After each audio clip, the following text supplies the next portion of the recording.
کتاب حصن المسلم، باب روزمرہ کی دعائیں۔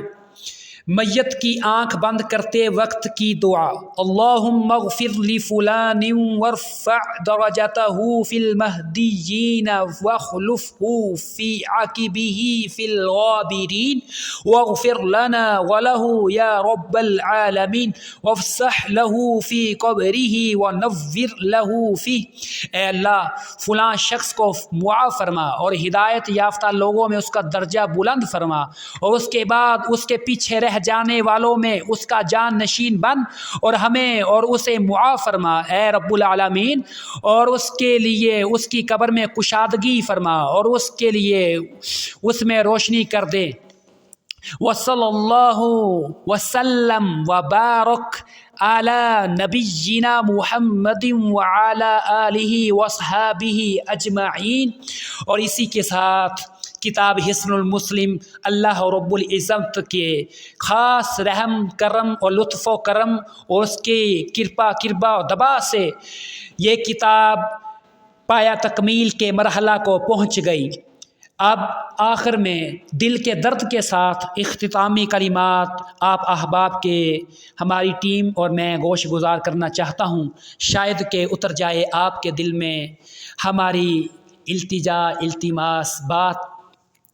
آج مسلمان جس عالمگیر تہلکے، خاری اور زبوں حالی کا شکار ہیں، اسے دیکھ کر دل خون کے آنسو روتا ہے۔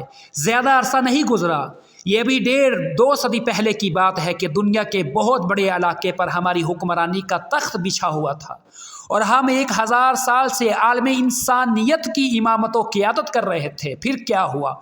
ہم ثریا سے سرا کی پستی تک کس طرح آ گئے اور معصیت و مصیبت کی خائیوں میں کس طرح گر پڑے؟ اس کی وجہ صرف یہ ہے کہ ہم نے اللہ رب العزت کی بندگی سے منہ موڑ لیا۔ اب موجودہ ذلت اور مصیبت کے گرداب سے نکلنے اور اپنی گم شدہ عظمت کو دوبارہ پا لینے کا کیا طریقہ ہے؟ صرف یہ ہے کہ ہم اس رب کریم کو پھر منا لیں جو ہم سے ہماری بے وفائیوں کی وجہ سے روٹھ گیا ہے۔ اس سلسلے میں فوری ضرورت ہے کہ ہم گناہوں سے توبہ کریں، ندامت کے آنسو بہائیں، نیکی کی زندگی بسر کریں اور ہر آن ہر گھڑی اللہ تعالیٰ کی بارگاہ ناز میں عاجزی سے دعائیں کرتے رہیں۔ دعائیں ہی ہماری حفاظت کا کلا اور ہمارا سب سے مؤثر اسلحہ ہیں۔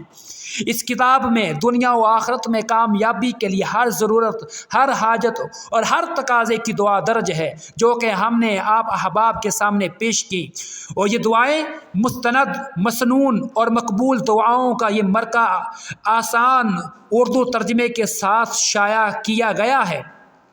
یہ دعائیں پڑھیے، انہیں زبانی یاد کیجیے، انہیں سنیے، اپنے دل میں اتاریے، ان کے معانیوں مفاہیم سے آگاہی حاصل کیجیے اور اپنی ہر حاجت اس بارگاہ رحمان و رحیم میں پیش کیجیے جو اپنی چوکھٹ پر آنے والوں کو کبھی مایوس نہیں کرتا۔